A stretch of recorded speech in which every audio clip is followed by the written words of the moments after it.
Hello, traders. Today is Sunday, July 20th, and this is my full top-down analysis for the US dollar yen. We're going to start off on the monthly time frame, work our way all the way down to the 1 hour time frame. And I honestly don't think it matters whether you're trading even the 1 minute time frames.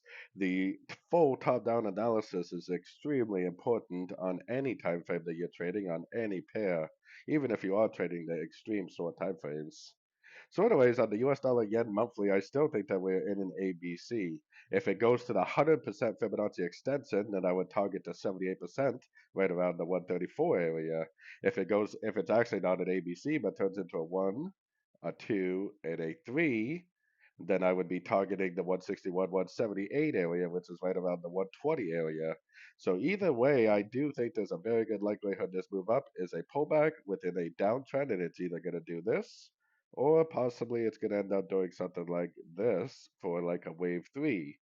So either way, doesn't really matter. We're looking for primarily going to be shorts on shorter time frames. Going down to the weekly time frame, we have been going up for several weeks now, but we do not have a break of structure yet. And because of my monthly time frame analysis, I think this is very, very likely just a pullback within a downtrend. So I'm looking at this move up as very likely just an ABC within a downtrend. Going down to the daily time frame, we got first of all one move up, wave A. We got very clearly three waves down, wave B. We have another uptrend for wave C. We are at the 78% Fibonacci retracement. We're also at the 78% Fibonacci extension of wave A projected out the bottom of wave B. So it definitely seems like a very likely place for this to possibly turn. Now we have elections going on this weekend on Sunday in Japan. So it definitely seems like that could cause a turn in the market. Maybe it will cause this to turn down. We'll have to watch and see. But so far, there's definitely no engulfing down. There's definitely no breaker structure down. There's no reason yet to say that the wave C is over. And the wave C could extend up to one of these higher Fibonacci levels. So we have to keep in mind that so far, there's no proof that it's going down yet. Going down to the 4 hour time frame, we had this big move down this week, but that was mostly caused by the fake news event that came out about Powell and Trump. So you almost kind of got to disregard that. And even if you didn't, that move down definitely never broke any structure. I mean, it's definitely still higher highs, higher lows. We do not have a lower high yet, like a significant lower high. We do not have a break of structure yet. So we cannot say yet that this wave C is over. And like I said, it very easily could keep going up. The trend is your friend as always.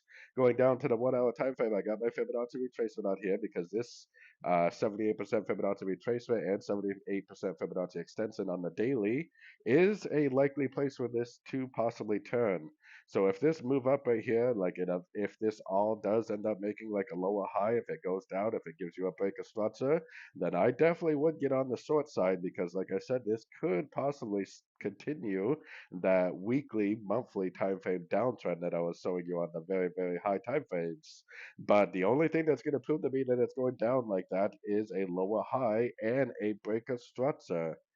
If it doesn't do either of those things, then technically the trend is still up, and there's no reason to think that it may not continue up. That's why I like to take it one step at a time. The only thing I really know right now is that the trend is up on the daily, the trend is up technically on the weekly. It could just keep on going up. I know that we're at a likely place where it could turn, and we do have JPY news this weekend, the elections. So I know that it could do this. I just don't know if it will do this. If it does do this, we'll react appropriately. If it doesn't do that, then we'll just continue to look for logs every single chance we get. So anyways, don't forget to check out my free Discord channel, link down here in the corner. Take a look at my website, fxpipcollector.com. And as always, thank you for watching and happy trading.